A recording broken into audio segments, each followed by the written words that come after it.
April 10, 1943. Naval Air Station, Conet Point, Rhode Island. The teletype machine clattered out an urgent message from Pacific Fleet Headquarters. Japanese night harassment increasing. Guadalcanal reports severe troop exhaustion from sleep deprivation. Fleet requires immediate countermeasures. Establish night fighter capability priority 1. Lieutenant Commander William J. Whithelm reviewed the orders establishing the FN-75, the United States Navy's first dedicated night fighter squadron. 18 pilots, 6 ground officers, 30 enlisted men.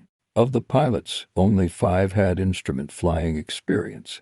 3 had checked out in Corsairs. The rest had flown nothing more advanced than S&J trainers.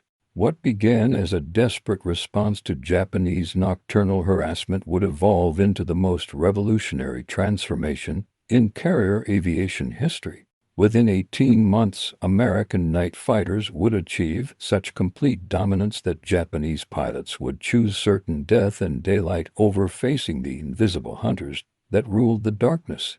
The Pacific War had exposed a critical vulnerability in American naval aviation. Since August 1942, Japanese aircraft had perfected a simple but devastating tactic. Single aircraft, often antiquated float planes, would appear over American positions throughout the night. The pilots deliberately desynchronized their engines, creating a distinctive thrumming sound that earned them the nickname washing machine Charlie from exhausted Marines on Guadalcanal. Sometimes they dropped bombs, sometimes just flares. Often they simply circled for hours, engines droning, keeping thousands of men awake and degrading combat effectiveness through systematic sleep deprivation. The Imperial Japanese Navy had recognized early that they could not match American industrial production or daylight fighter performance. Their response was tactical innovation that weaponized the night itself. Japanese naval aviators underwent rigorous screening for night vision capability from the moment of recruitment. The best were assigned to specialized units flying obsolete aircraft that would have been death traps in daylight but became psychological weapons in darkness. Against this threat, American forces were effectively helpless. Army Air Force P-7 night fighters had reached Guadalcanal in February 1943 but proved inadequate. Their ceiling too low, their radar primitive, their effectiveness minimal. The solution emerged from an unlikely collaboration between naval officers and civilian scientists at the Massachusetts Institute of Technology's Radiation Laboratory. Project, a firm established in April 1942 under Commander Weg Taylor, had been working to adapt British radar technology for naval aviation use. The breakthrough came with development of the APS-4 and later the APS-6 airborne intercept radar, marvels of miniaturization that compressed chip-based radar capabilities into pods small enough to mount on single-seat fighters. The APS-6 represented a quantum leap in capability. Operating at 3.22 centimeters wavelength, it could detect fighterized targets at 4 miles and track them to within 50 yards. The system offered 2 modes. Search, where targets appeared as dots on a 2-in display showing range and bearing, and gun sight, which provided precise steering cues for weapons employment. But the technology was only part of the equation. Flying and fighting in absolute darkness required complete reimagining of fighter tactics, developed over decades of daylight combat. The aircraft selected for modification was initially the VAF-4U Corsair. 34 F-4U-2 variants were produced by field modification at Naval Aircraft Factory Philadelphia and Naval Air Station San Diego, with radar equipment installed in a streamlined fairing on the starboard wing. The cockpit was extensively modified with red lighting to preserve night vision. Additional instruments for blind flying and the radar scope positioned where the pilot could monitor it while maintaining aircraft control. Later, the Grumman F-6F Hellcat would become the primary night fighter, with F-6F-3N and F-6F-5N variants eventually dominating carrier operations. Training for night combat pushed human capabilities to extraordinary limits. At the newly established Night Fighter Training Unit at Naval Auxiliary Air Facility Charlestown, Rhode Island, Instructors recreated carrier operations in complete darkness. Runways were marked with dim lights simulating carrier decks. Ousting gear stretched across concrete. From sunset to sunrise, the entire base operated in blackout conditions. Pilots learned to trust instruments when every instinct screamed danger, to interpret radar returns while flying complex intercept patterns, to land on simulated carrier decks guided only by barely visible signals. The washout rate exceeded 60%. Those who survived emerged as a new breed of naval aviator, capable of operating in conditions that experienced pilots considered suicidal. Lieutenant John Phillips, an engineering graduate who had abandoned Bell Laboratories for naval aviation, explained the challenge to new students: forget everything you know about dogfighting. At night, there are no second chances. The pilot who sees first shoots first survives. The one who hesitates dies. On October 31, 1943, Lieutenant Hugh D. O'Neill, Jr. made history. Flying from Munda, New Georgia, he intercepted a Mitsubishi G-Forum Betty bomber 12 miles southeast of the Shortland Islands.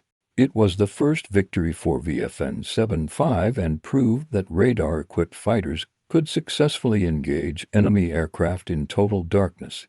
The psychological impact on both sides was immediate.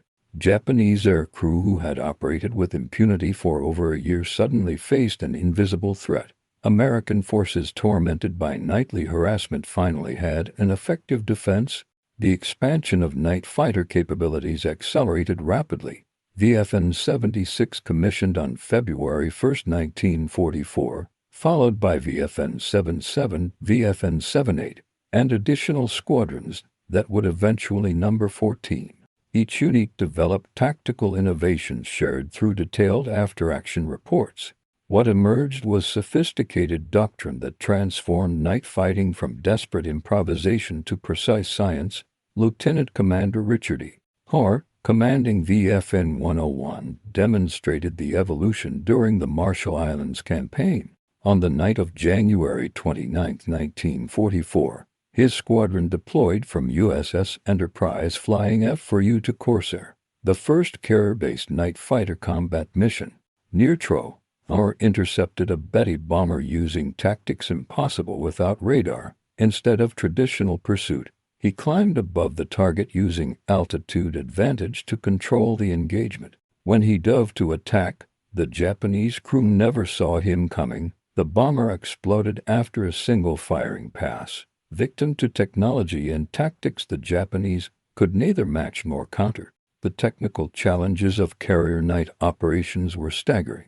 Landing on a pitching deck in daylight required exceptional skill. Performing the same task in darkness, guided only by dim lights and landing signal officer paddles, pushed pilots beyond normal human limits. Initial accident rates exceeded 30%. Barriers failed to stop aircraft that missed arresting wires. Crashed aircraft turned flight decks into infernos. But procedures evolved rapidly. Pilots developed precise communication protocols, calling out altitude and distance to maintain spacing without visual reference. Fuel minimums were established. Any aircraft with less than 200 pounds remaining would ditch alongside destroyers rather than risk a deck crash. Japanese attempts to counter American night fighters revealed the depth of their technological deficit. Intelligence reports intercepted by Fleet Radio Unit Pacific documented emergency conferences where senior naval aviators debated responses. Some advocated abandoning night operations entirely. Others proposed primitive radar warning receivers that might detect American fighters. But Japan's electronics industry, already strained by wartime demands, could not match American production. While Westinghouse alone manufactured over 2,000 radar sets, Japanese firms managed fewer than 50 airborne units during the entire war, most too unreliable for combat use. The transformation accelerated with introduction of the F-6, F-3 and Hellcat in early 1944. More stable than the Corsair, and with better deck handling characteristics, the Hellcat proved ideal for night carrier operations. Squadrons developed new tactics exploiting radar capabilities. Radar picket positioned fighters at specific points, creating invisible barriers through which no enemy aircraft could pass undetected. Hunter-killer teams used one fighter to track targets, while another maintained visual lookout. Ship-based fighter directors learned to vector multiple intercepts simultaneously, stacking fighters at different altitudes to create impenetrable defensive screens. Commander Turner F. Caldwell represented the next evolutionary leap. A visionary who had lobbied persistently for dedicated night carrier operations, Caldwell argued that mixing day and night fighters on conventional carriers compromised both. His solution was revolutionary: convert an entire carrier exclusively for night operations. On August 15, 1944, his vision materialized when Night Air Group 41 embarked aboard USS Independence, the world's first dedicated night carrier. The conversion was comprehensive. Independence received additional radar systems providing unprecedented situational awareness. Flight deck lighting was reconfigured for minimal visibility. Maintenance schedules inverted with primary operations in darkness and repairs during daylight. The air group, who consisted of VFN-41 with 1 for F-6, F-5 and Hellcats, and VTN-41 with 12 radar-equipped TDM Avengers. Every aspect from crew training to meal schedules optimized for nocturnal operations. On September 12, 1944, Night Air Group 41 conducted its first offensive sweep over the Philippines. The mission profile was audacious: drive over enemy territory at dusk, orbit airfields, and destroy any aircraft attempting night operations. Lieutenant William Henry led the fighter sweep, maintaining formation integrity through radar while navigating by dead reckoning. At 2,145 hours, his scope showed multiple contacts rising from Clark Field. The Japanese aircraft, expecting routine harassment missions, flew predictably. Henry's coordinated attack destroyed 6 aircraft in 3 minutes. Surviving Japanese pilots scattered in panic. Some collided in darkness. Others crashed attempting emergency landings without runway lights. By mission's end, Night Group 41 claimed 14 aerial victories and 20 ground kills without loss. The Battle of Lingayen Gulf in October 1944 demonstrated night fighters' strategic impact. As Japanese naval forces attempted their final decisive engagement, American night fighters flew continuous patrols preventing enemy reconnaissance. Lieutenant Edward Chastain of VFN-41 intercepted 3 scout planes searching for Task Force 38 on October 24. Without accurate position reports, Japanese fleet elements blundered into uncoordinated engagements, resulting in catastrophic defeat. Night fighters had evolved from defensive necessities to offensive enablers. The technological sophistication continued advancing. UNAPS-6A radar in late war F-6, F-5 and fighters could detect targets at 6 miles and track multiple contacts simultaneously. IFFF identification friend or foe systems prevented friendly fire incidents that had plagued early operations. DHF radios allowed precise communication between fighters and controllers hundreds of miles apart. Even small details mattered. Specially designed red goggles preserved night vision while allowing pilots to read instruments, while Japanese aviators improvised with makeshift solutions. Training programs reflected American industrial advantages. The Night Attack and Combat Training Unit at Charlestown graduated 50 pilots monthly. Instructors were combat veterans who returned from the Pacific to share expertise. Synthetic training devices, including primitive flight simulators, allowed practice without burning precious fuel. Meanwhile, Japanese training collapsed under fuel shortages and loss of experienced instructors. New pilots arrived at combat units with less than 100 hours total flight time, no night training, and obsolete aircraft lacking radar. Lieutenant Commander James S. Bray, commanding VFN-78, exemplified the new generation of night fighter tacticians. Operating from USS Intrepid, Bray developed the Loose-Juice formation. To fighters operating independently but within mutual support range, This seemingly simple innovation doubled coverage area while reducing collision risk. On August 31, 1944, Gray damaged a Betty bomber 90 miles east of Yuma, beginning a campaign that would claim multiple victories for his squadron despite equipment limitations of early radar sets. The human dimension produced extraordinary stories of courage. Lieutenant Robert Blackwell of VFN-91 became separated from USS Yorktown during a typhoon on February 3, 1945. With radar malfunctioning and fuel critical, he navigated by dead reckoning through turbulence so severe it repeatedly slammed him against the canopy. After 3 hours, he detected a faint radar return that proved to be his carrier. He landed with less than 5 gallons remaining. His aircraft so damaged it never flew again.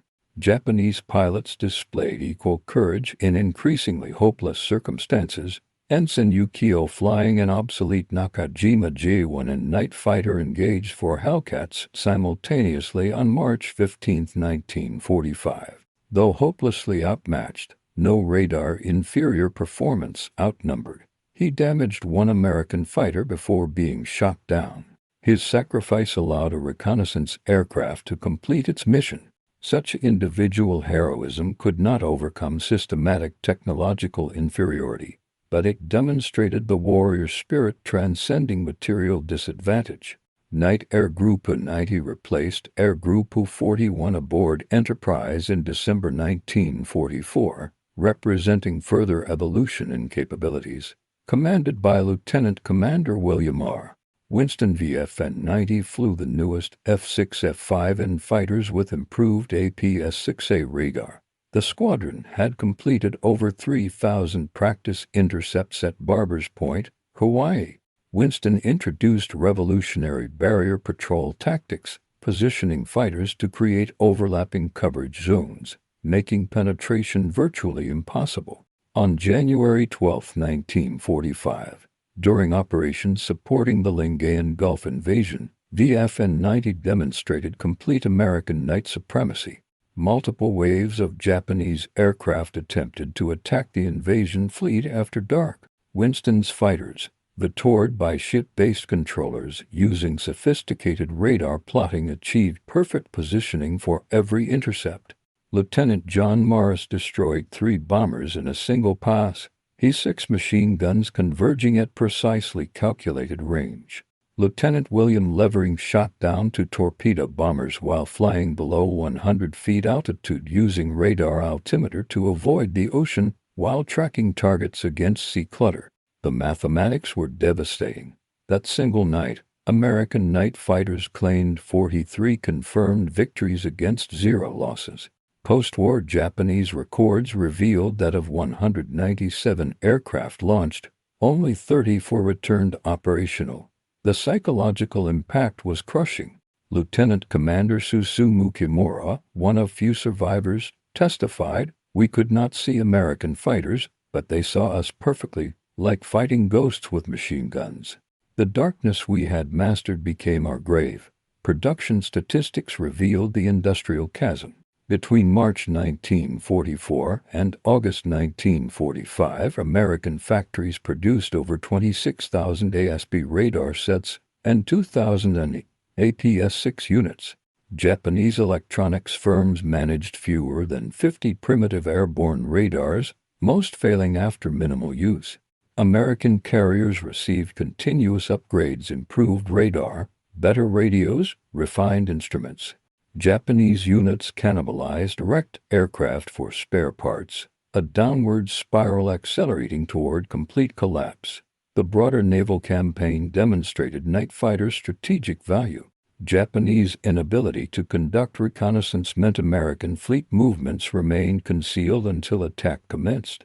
This operational surprise contributed decisively to victories at Philippine Sea, where night fighters prevented Japanese scouts from locating Task Force 58 until the Marianas Turkey Shoot was already underway.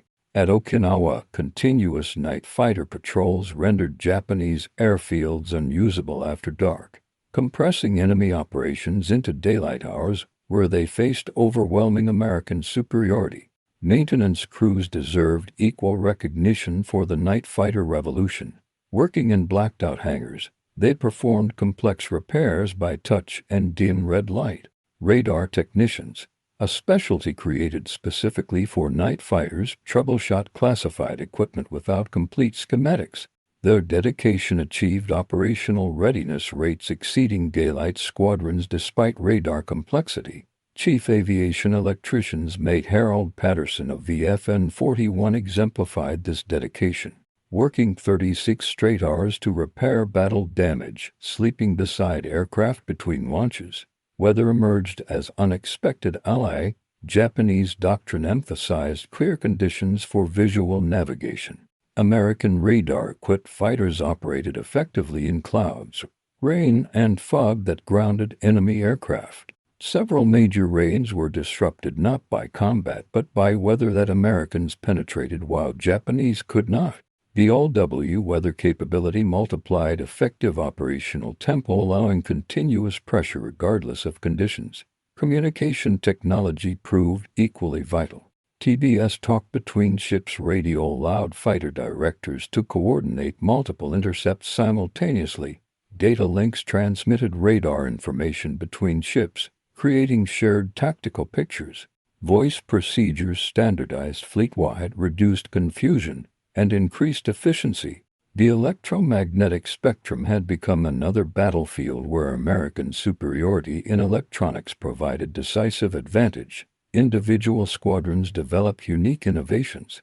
VFN 91 operating from USS Hornet pioneered intruder missions, single fighters penetrating Japanese airspace to attack aircraft during takeoff and landing. These missions required extraordinary navigation skills as pilots flew hundreds of miles over water in darkness to arrive over enemy airfields at precisely calculated times. Lieutenant Robert Holden demonstrated the tactic's effectiveness on April 14, 1945, destroying 3 aircraft over Kanoi Airfield and returning safely despite intense anti-aircraft fire. The Japanese perspective revealed through post-war interrogations and captured documents showed growing desperation. Admiral Soei Toyota admitted that American night fighters had destroyed our capability for offensive operations after dark. We could neither attack their ships nor defend our bases. The sanctuary of darkness became our tomb. Junior officers reported veteran pilots feigning illness rather than fly night missions, knowing that radar-equipped Hellcats meant almost certain death. BTN 90, the torpedo squadron component of Night Air Group 90, demonstrated that night capabilities extended beyond fighters. Flying radar-equipped TBM-3 Avengers, they conducted night torpedo attacks, mine-laying operations, and even achieved aerial victories. Lieutenant Charles Henderson claimed for aircraft destroyed, including a Kawanishi H-8K flying boat, proving that night combat effectiveness was not limited to specialized fighters. The technological progression continued accelerating. Plans existed for F-6, F-6 and variants with more powerful engines, and advanced APS-1 to radar capable of tracking targets at 10 miles. The F-4U-5 and Corsair was entering production with performance exceeding any Japanese aircraft. Jet-powered night fighters were on drawing boards. The atomic bombs that ended the war also ended these development programs, but the foundation for all future night combat aviation had been established. Training accidents provided harsh lessons that improved procedures continuously. The collision of 2 Hellcats over USS Randolph on January 18, 1945 led to mandatory altitude separation for night formations. The loss of Lieutenant Commander Robert Campbell's entire division during night training on December 3, 1944 resulted in new weather minimums for group operations. Each tragedy contributed to institutional knowledge that saved future lives while pushing the boundaries of what was considered possible. Economic analysis revealed surprising efficiency.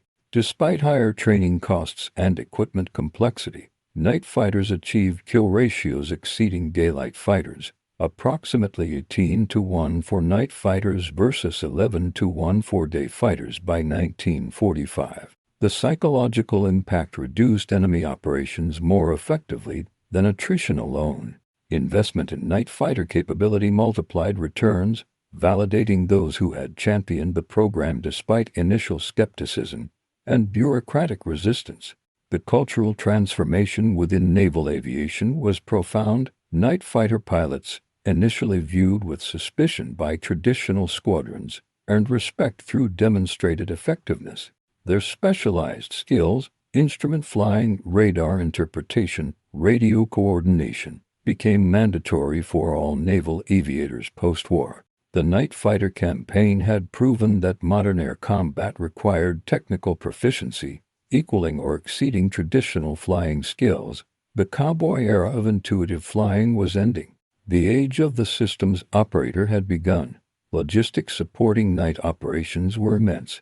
Radar sets required specialized maintenance by electronics technicians rather than traditional mechanics. Spare parts traveled thousands of miles across the Pacific protected from Cruise's salt air. Special red light bulbs, radar scopes, electronic components, each required separate supply chains. The success of night fighters represented logistics triumph as much as tactical innovation.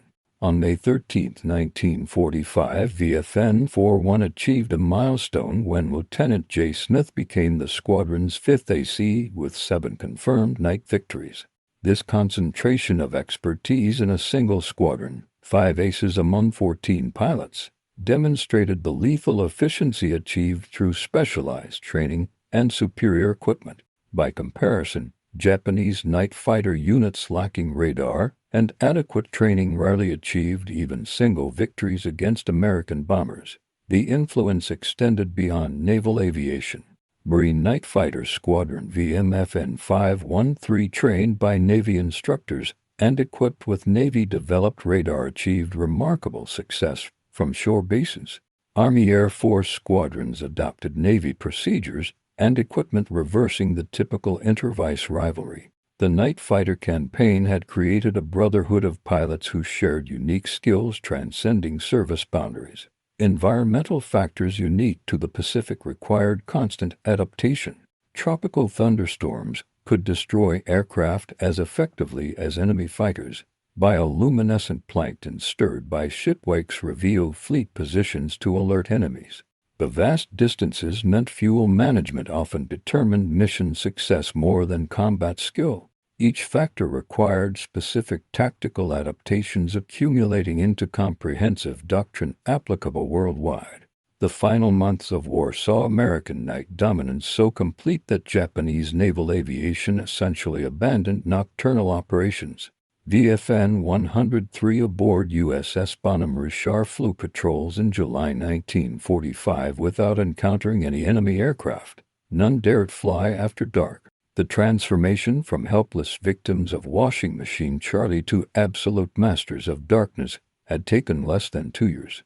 A revolution in military affairs comparable to the introduction of radar itself. On July 29, 1945, Lieutenant Robert Holden of VFN 91 conducted what would be the final night fighter engagement of the Pacific War, intercepting a Yokosuka P-1 wire reconnaissance aircraft attempting to photograph the invasion fleet. Holden pursued for 7 minutes through violent evasive maneuvers that would have succeeded against any daylight fighter.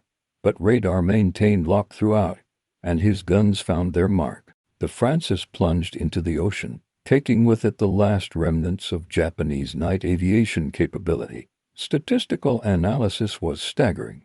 Between April 1943 and August 1945, American carrier-based night fighters claimed 579 confirmed aerial victories against 32 operational losses, a kill ratio of 18-1.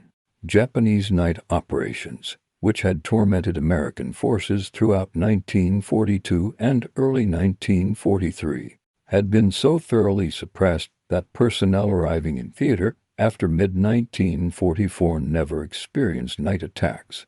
The psychological warfare Japan had wielded effectively for 2 years had been turned against them with devastating efficiency. Post-war evaluation by the United States Strategic Bombing Survey concluded that night fighters had contributed disproportionately to the collapse of Japanese air power.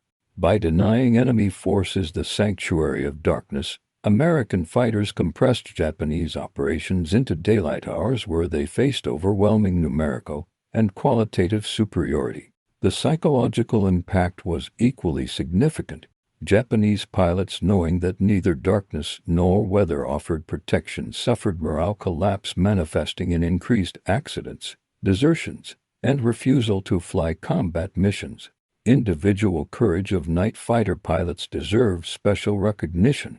Flying alone into hostile darkness beyond help range required particular bravery. Unlike daylight fighters who could see threats approaching, night fighter pilots lived in constant uncertainty, never knowing whether the next radar contact was enemy or friendly, whether their next landing would be successful or fatal. The accident rate for night operations remained triple that of daylight throughout the war. Yet volunteers never wavered. Commander Caldwell's Night Air Group 41 exemplified this dedication. In 7 months of combat from Independence, the squadron flew 1,743 sorties, logged 4,892 combat hours, claimed 46 aerial victories. 5 pilots became aces, including Lieutenant William Henry with 7 victories despite being shot down twice and spending 18 hours in life rafts. The squadron's loss rate of 27% was considered acceptable by night fighter standards, testament to extraordinary dangers these pioneers faced nightly. The technological legacy extended far beyond military applications. Miniaturized radar systems developed for night fighters enabled civilian aviation to operate safely in all weather conditions. Precise navigation techniques required for night intercepts contributed to modern air traffic control development. Even red lighting preserving night vision became standard in applications from astronomy to medicine. The night fighter campaign had driven innovation benefiting all humanity. The broader implications for military doctrine were profound and lasting. Night fighting demonstrated that technological superiority could completely overturn traditional military advantages. The Japanese Navy had spent decades developing night combat expertise, selecting and training personnel specifically for darkness operations. American forces, starting from zero capability in early 1943, achieved absolute dominance within 18 months through superior equipment and adaptive doctrine. The lesson was clear. In modern warfare, technological adaptation trumped traditional expertise. Leadership at squadron level proved crucial. Lieutenant Commander Russell Reiser, who later commanded VFN 76, instituted rigorous training, requiring each pilot to complete 50 practice intercepts before attempting combat missions. His insistence on perfection before engagement resulted in his squadron achieving 23 victories without a single operational loss to enemy action, an unprecedented achievement in aerial combat. This emphasis on thorough preparation became standard throughout night fighter squadrons. The industrial foundation of success extended beyond radar manufacturing. Grumman modified production lines to accommodate night fighter variants without disrupting daylight fighter output. Specialized training aircraft were developed, including radar-equipped SNJ trainers with hooded cockpits for instrument practice. Even seemingly minor items like luminous instrument paint required industrial mobilization that Japan, with its resource constraints and damaged infrastructure, could not match. Weather's role as force multiplier for American night fighters cannot be overstated. During the Philippines campaign, monsoon conditions grounded Japanese aircraft for weeks while radar-equipped Hellcats continued operations. This all-weather capability meant American carriers could maintain continuous pressure regardless of conditions while Japanese forces remained paralyzed by weather that had traditionally provided operational pauses. The evolution from defensive to offensive night operations marked strategic maturation. Instead of waiting for Japanese attacks, American night fighters hunted enemy aircraft at their bases. Operation Gratitude on July 25, 1945 saw 32 night fighters destroy 29 Japanese aircraft, 18 on the ground, 11 airborne, effectively eliminating night capability from an entire sector. Such operations would have been impossible without radar navigation and precise timing enabled by advanced equipment. Communication advances proved as important as radar. By 1945, American night fighters operated with 4 radio frequencies, one for ship control, one for division coordination, one for emergency, and one for landing approach. This redundancy ensured continuous contact despite equipment failures or enemy jamming attempts. Japanese forces limited to single frequencies often shared between units suffered communications chaos during night operations. Maintenance evolution paralleled operational advancement. By war's end, specialized night fighter maintenance units could perform complete radar overhauls aboard ship, capability unimaginable 2 years earlier. Chief Aviation Machinists Make Robert Chen of VFN-90 developed field modifications improving radar reliability by 40%. Innovations rapidly disseminated throughout the fleet. Such grassroots innovation encouraged by command structure continuously improved capabilities. The Pacific distances created unique challenges. Night fighters often operated at maximum range, requiring precise fuel management. Lieutenant Donald Patterson of VFN-41 perfected economy cruise settings that extended range by 20%, allowing deeper penetrations into enemy territory. These techniques shared through squadron newsletters and training programs exemplified the continuous improvement culture that characterized American night fighter development. Cultural impact on Japanese forces was devastating. Post-war interviews revealed that night fighter effectiveness had convinced many Japanese pilots that Americans possessed supernatural abilities, seeing in darkness, reading minds, appearing from nowhere. This psychological defeat beyond mere tactical losses contributed to broader collapse of Japanese military morale.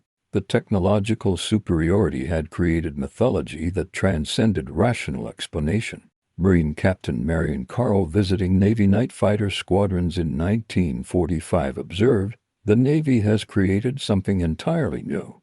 Warriors who fight in a realm where traditional combat skills are useless. These pilots operate more like submariners than fighter pilots, hunting by instrument, killing without seeing their victims." It's simultaneously impressive and unsettling. The economic efficiency of night fighters validated investment. Analysis showed that each night fighter had prevented approximately 50 tons of bombs from reaching American forces, damage prevention exceeding the cost of entire squadrons. The sleep preservation alone, allowing thousands of personnel to rest without harassment, provided combat effectiveness improvements impossible to quantify, but universally acknowledged as decisive. Final operations demonstrated complete mastery. VFN-91's last combat patrol on August 14, 1945, flew over Japanese home islands without encountering opposition. Enemy aircraft remained grounded rather than face certain destruction from invisible predators. The transformation from victims to victors was complete. What had begun with desperate attempts to stop Washing Machine Charlie had evolved into absolute ownership of darkness. The legacy influenced military aviation for generations. Korean War night operations built directly on Pacific experience. Vietnam's night campaigns used procedures developed over Guadalcanal and Lee. Modern stealth aircraft designed for undetected penetration of enemy airspace trace conceptual ancestry to radar-equipped Hellcats that first made darkness an American domain. The revolution begun in 1943 continues shaping aerial warfare today. Admiral John S. McCain, Jr., reflecting on the campaign, observed, "We entered the war unable to defend against even primitive night harassment. We ended it with such complete mastery that enemy pilots preferred capture to flying after dark." This transformation, achieved in less than 2 years during wartime conditions, represents one of the most remarkable adaptations in military history. The human dimension remained paramount despite technological emphasis. Each victory represented individual courage. Pilots alone in darkness, beyond help, trusting instruments, and training against every survival instinct. Lieutenant William Crawford, on his 23rd birthday, spent 14 hours in shark-infested waters after a night engagement. Lieutenant Robert Murray landed his severely damaged Hellcat blind after enemy fire destroyed his canopy and instruments. Innan James Patterson caught the last arresting wire with his tailhook partially severed, stopping feet from disaster. Each story testified to extraordinary courage matching technological innovation. As dawn broke on August 15, 1945, Lieutenant Commander Winston led the final night fighter patrol of World War II. His Hellcat circled above Task Force 38, radar scanning empty skies for enemies who no longer came. The transformation was complete and irreversible. Less than 28 months earlier, American forces had cowed helplessly under Japanese night attacks, exhausted and demoralized by an enemy they could neither see nor stop. Now, as morning light revealed defeated Japan, American night fighters owned the darkness so completely that enemy pilots chose death over encountering them. The statistics told only part of the story. Yes, 579 victories against 32 losses was remarkable. Yes, 14 squadrons from 0 into use represented extraordinary expansion. But the true victory was psychological and doctrinal.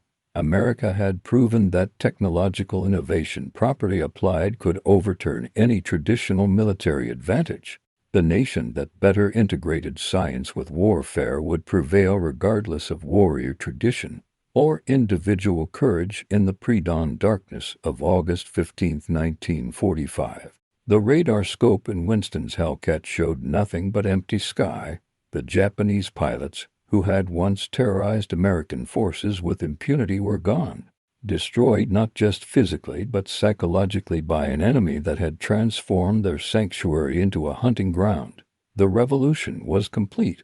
The night belonged to America, and with it the future of aerial warfare had been forever transformed.